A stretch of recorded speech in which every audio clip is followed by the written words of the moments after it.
Polisler gece saat 4'ün yarısında aparıb çöllü biyabına bırakıblar. Qoy özü danışsın ki, Ziyafət Abbasovanın başına nə hadisələr gəlib. Buyurun Ziyafət bacı. Apardılar 41-ci bölməyə. 41-ci bölmədə də bir mayor, polislərdən mayor görünədilər. Sən deyir, qulağından tut yer ağzına işləyərəm. Səni yıxıb yerə belə eləyərəm. İşte bunlar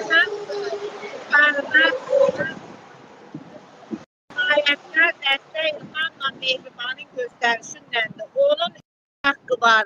Arxası beli bərk olmasa, vətəndaşa dəyərli. Gördün yarısıdır, gör gətirib məni hara qoyub. Buraya tıra. Burada da bir ot maşınıdır. Heç bilmirəm haradır, yollarda ancaq maşınlar gəlir. Bax, belə bir çöllü, bəlli biyabandır. Heç keçən də yenə adamlar var idi, market var idi.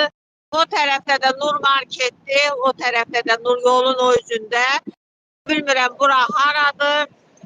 Yoldan da ancaq yekə maşınlar gedir. Ki, bir soruşan da keçən dəfə dedilər Ümid qəsəbəsinə gidilir. Sahil qəsəbəsinə bir böyük hamıstor var idi. İndi hava mən düşür, buradan da elə zoraki qaydada. Deyirəm, bura ortası. Neyse, mənim eşiyə də atsalar, aparım geçəni vaxt İsmail'in ən sıx meşəsinə, Gədəbəyin ən sıx meşəsinə də atsa, mənim üçün daha qorxusu yoxdur, mən onu keçmişəm. Burada da 2 dənə ot maşınıdır, belə bir maşındır. Ziyafət bacı, neçə nəfər idilər sizi gətirib düşürdənlər və yaxud da ki, siz o Milli Məclisin qabağında kim ki oğurlamışdı, mən onun videosunu kəsib paylaşdım. Onlar çox idi, birini sadəcə bir düşdü, ona da quyruq yuxarıdan gəlir, əmr yuxarıdan gəlir. Burada da çox idi, bir 10 nəfər var idilər ölüsü, formada 10 nəfər var idi. Bir iki dəfədə polis geyimli polislər idi. Qadın polis, yox, kişi polislər idi.